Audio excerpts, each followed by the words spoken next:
Bonjour, alors dans cette vidéo on va pouvoir voir la fabrication de spots en bois pour éclairer une terrasse. Donc les anciens spots, il y en a un principalement qui est cassé et qui mérite bien d'être remplacé parce qu'il est vieux et puis il est rouillé. Donc là on va faire un trou à la scie cloche ici, donc j'ai fait mon pré-trou. Maintenant je perce plus jamais directement avec la mèche de la scie cloche. Pourquoi? Parce que des fois ça va d'un coup et t'arrives pas à déterminer quand est-ce que ça va finir par percer le bois ou pas. Et du coup, des fois ta scie cloche, tu perces et puis d'un coup, ça va partir et ça va te faire une énorme trace sur le bois. J'ai eu un problème comme ça avec un haut-parleur euh, que j'avais fabriqué. Je te mets la vidéo en lien ici. Donc ce haut-parleur, il est joli, hein. J'ai réussi à rattraper à peu près l'erreur en faisant du ponçage, mais ça m'a fait perdre un temps fou. Alors que faire un petit frais-trou comme ça avec la taille de la mèche, tu mets juste la mèche et après tu mets la cloche. C'est nickel. Que si tu mets la cloche direct, ça fonce et ça dérape. Trois quarts du temps, ça dérape. Donc tu vois, je viens remettre ça dans mon pré-trou. Voilà. Je la fais démarrer un peu avant. Et seulement après, j'y vais. Je perce, on se retrouve juste après. Voilà. Après, tu te retrouves avec ça. Du coup, on a du papier de verre en principe. Donc moi j'ai des toiles comme ça, là c'est bien parce qu'au moins on peut faire ça. Et puis toute la poussière dégage et tu peux la réutiliser. Je trouve ça mieux. Je sais pas, c'est peut-être un peu cher. Parce que moi j'en avais d'avance. Et donc là, je viens déjà virer la bavure. Comme j'ai fait pour l'autre. Et après, je viens faire un petit arrondi léger. Pour que ce soit à peu près agréable à regarder. Bon, normalement on regarde pas le plafond. Hein. Bon, ça se fait à deux mains. Poussière. Ça se fait à deux mains. Donc tu prends le papier et tu fais un truc comme ça. Partout. En essayant de faire cette forme là. Comme ça, et du coup ça va faire un joli petit arrondi et ce sera parfait. Maintenant que tu as fait le truc brut, là il y a encore des petits trucs qui dépassent. Donc pour virer ça, tiens d'ailleurs là je vois j'ai pas bien fait. Pour virer ça, après il faut venir passer un coup, comme ça, en façade. Maintenant, je vais en faire un tout seul pour m'exercer.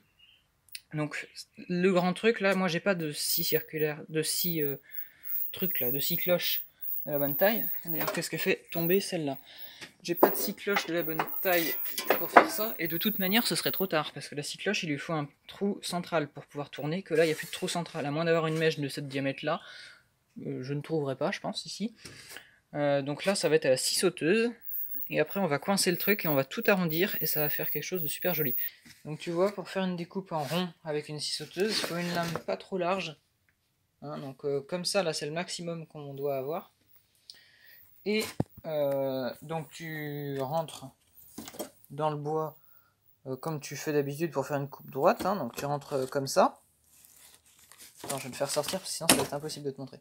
Donc tu rentres comme ça dans le bois, et après c'est là que tu viens faire des petits mouvements comme ça vers l'extérieur, et pendant que tu fais ça, bah, tu vois, tu viens rattraper un peu... on voit pas quoi. Tu vois, là par là on voit bien, et bah tu vois, tu viens faire des mouvements comme ça vers l'extérieur, tac, et puis de temps en temps tu viens faire des petits mouvements vers l'intérieur pour casser un peu la... Tu vois, c'est exactement ça. Tu fais un truc droit vers l'extérieur, comme ça te dégage un peu d'espace, et après tu viens faire un mouvement vers l'intérieur très léger, et en fait tu viens utiliser le bord de la lame comme une sorte de, je sais pas moi, comme une sorte de ponceuse, voilà.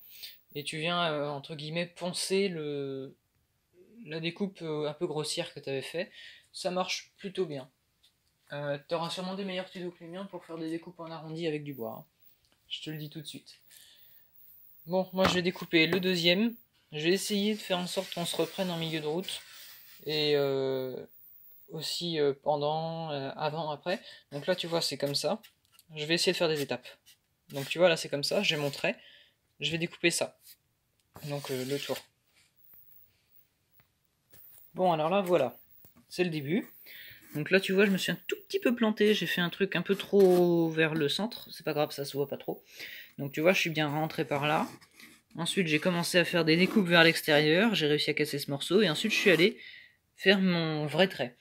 Essaye pas de faire le vrai trait dès le début, parce que ta lame, à un moment, on va dire, tu vas plus réussir à trop la contrôler, et elle va vouloir forcément rentrer pour, on va dire, prendre le chemin le plus court, c'est-à-dire traverser et puis couper ton truc. C'est pas ça que tu veux. Donc du coup, tu essayes de la faire aller vers l'extérieur, après tu la ramènes vers l'intérieur. On se reprend par ici, là.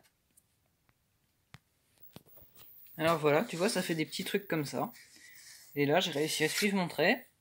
Donc toujours essaye de tracer ton trait au compas, c'est mieux. Il y en a un, voilà le deuxième. Donc ils sont vraiment quasiment identiques.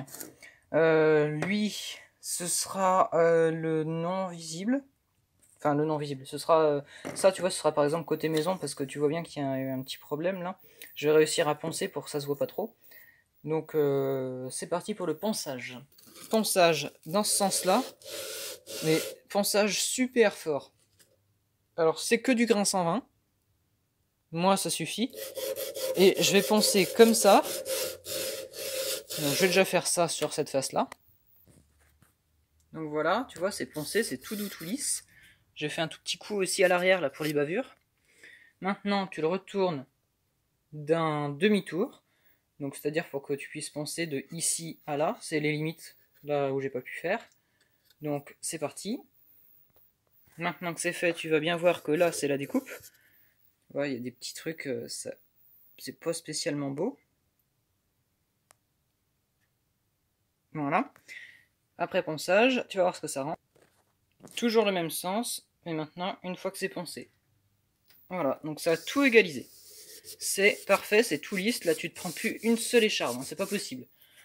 Voilà ce que ça rend. Donc tu vois, là il y a toujours le petit défaut, qui se voit beaucoup moins maintenant que ça a été poncé.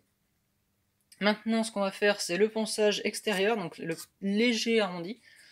J'aurais pu prendre une défonceuse pour faire ça, mais j'ai la flemme de la sortir juste pour deux pauvres tirons que j'ai pas vraiment besoin de super bien soigner à la défonceuse, vu qu'encore une fois c'est pas un truc qui serait ultra visible.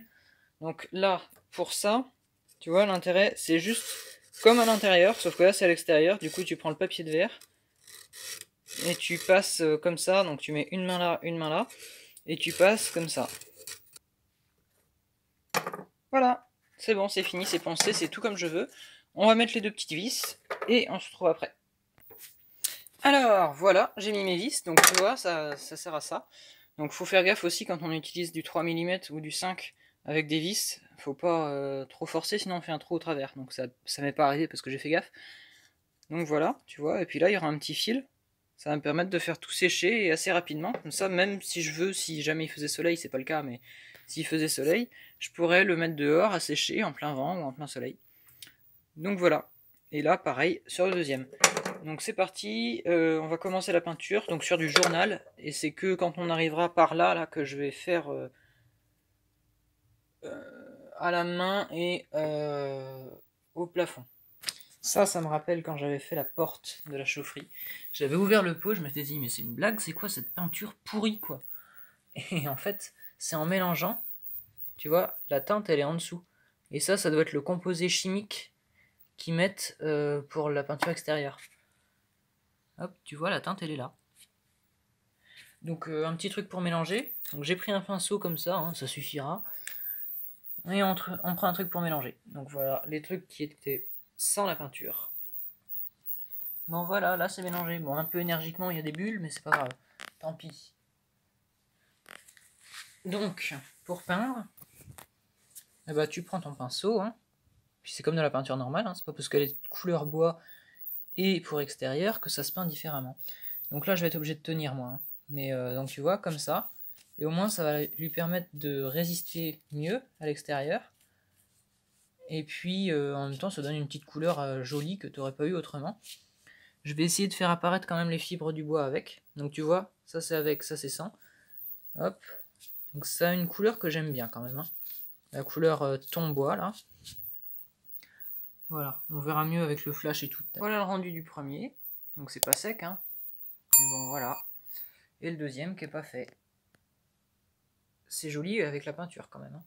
Je vais aller mettre ça à sécher, on se retrouve après. Bon bah voilà, j'ai fait ma petite pièce, donc tu vois. Ça, il va y avoir une vis là qui vont aller dans le plafond, qui vont fixer ça au plafond. Et ensuite, il y aura une vis là pour le cache qu'on vient de fabriquer là avec le truc.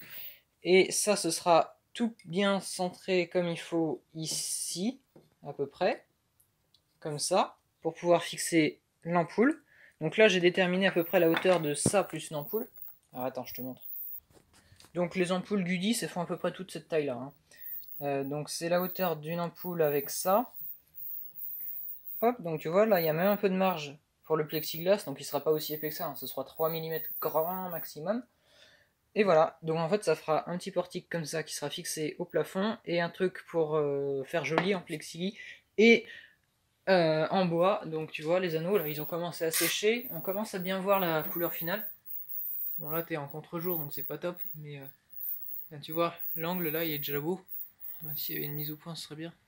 Voilà, donc tu vois un peu ce que ça commence à rendre. C'est super beau. Quand moi je le vois, c'est beau. À la caméra, c'est un peu trafiqué les couleurs, hein. Je sais pas pourquoi, mais enfin, c'est un téléphone quand même, on va pas se plaindre. Donc voilà les pièces que je vais fabriquer. Donc il m'en manque une. Donc là, j'ai fait la première. Je vais aller tester, voir si ça passe. Je pense que oui, j'aurais juste à glisser ça comme ça pour le faire passer. Et du coup, à le faire glisser comme ça si j'ai besoin de l'enlever.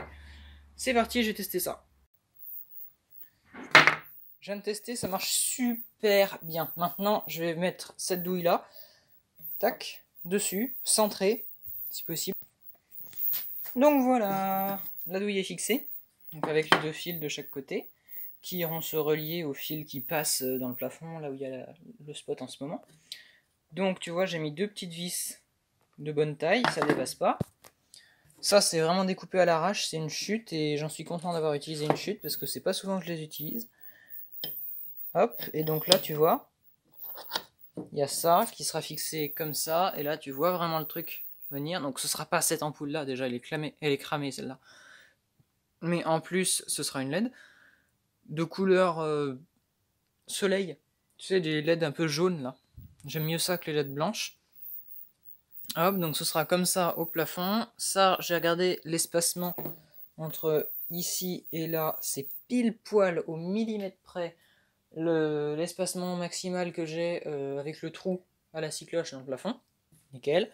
Donc il y aura bien une vis là, ça tiendra comme ça au plafond. En dessous, il y aura les caches qu'on a fait qui sont là-bas, avec le petit plexi, deux toutes petites vis dorées super fines.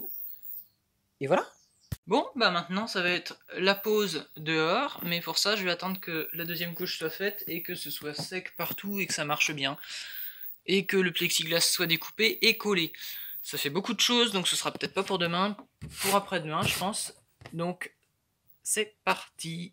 Voilà, j'ai coupé ma deuxième face, donc tu vois, voilà. Il y a des petites traces, hein, mais je vais réussir à enlever ça avec de l'eau et tout, parce que c'est pas vraiment des traces. Je vais juste devoir recouper légèrement, tu vois, les angles, parce que ça va pas passer... ça va pas passer avec mon truc, là. Donc je vais devoir les recouper à ras, et je vais pouvoir coller ça. C'est parti. Bon, bah du coup, voilà. Tu vois, j'ai fait un côté. Est-ce qu'on voit bien? Donc là, tu vois, là, il y a du plexi, et là, où tu vois que c'est un peu plus noir, donc les traits, c'est là où c'est pas encore coupé, et le reste, c'est là où c'est coupé. Donc j'ai fait un petit angle assez rapide, hein. Je fais les trois autres. Et puis on se revoit que demain. Alors, du coup, là, j'ai mon verre que j'ai découpé hier. Les deux trucs, ça va bientôt faire une demi-journée que ça sèche. Donc c'est largement bon. Je vais découper mon deuxième machin. On se retrouve après pour le collage. Et après, on se retrouvera pour la pose définitive au plafond avec raccordement électrique et tout. Voilà le deuxième. Il n'y a plus qu'à coller.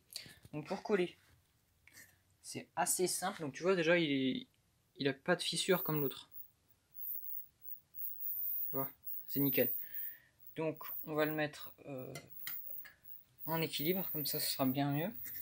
Donc pour coller, on souffle un petit peu dessus, on passe peut-être un petit peu de chiffon, si tu veux, moi je le fais pas. Oups, j'ai tapé dans mon téléphone.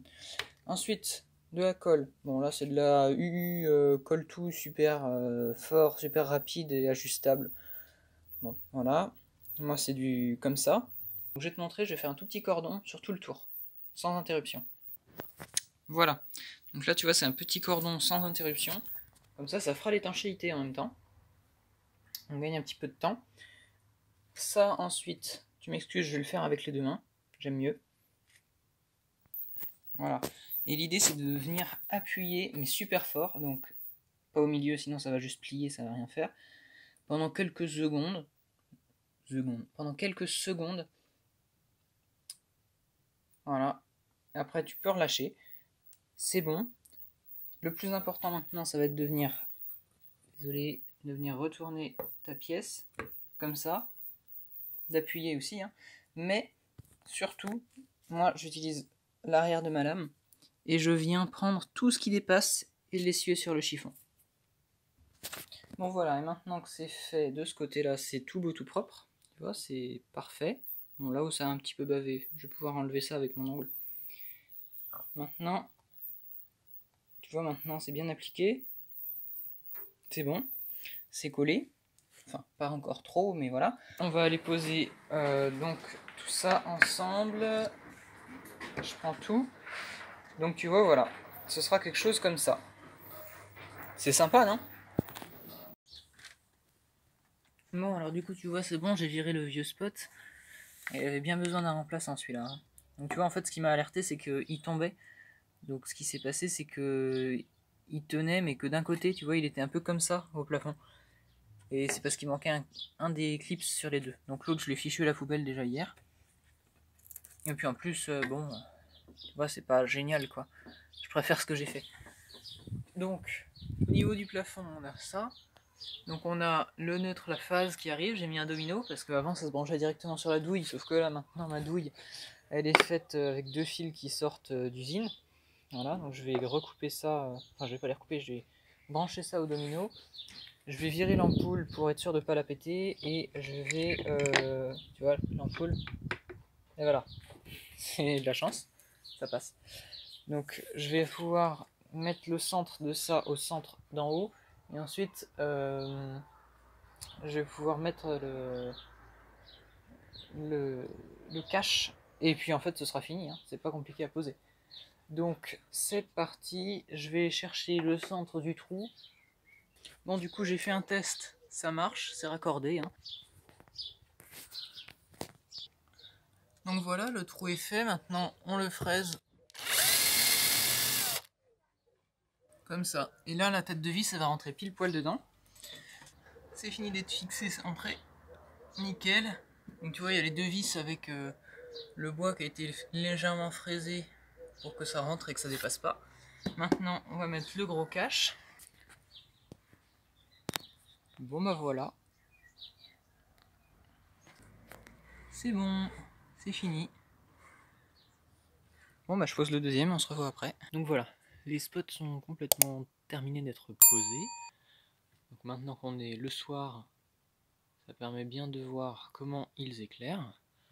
Donc avec ces deux spots là, on y voit largement pour la terrasse.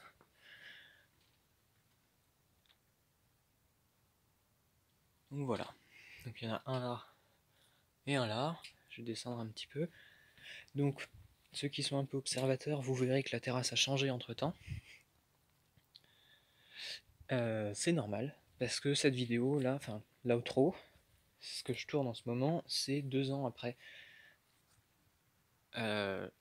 la première partie de la vidéo. J'ai même fait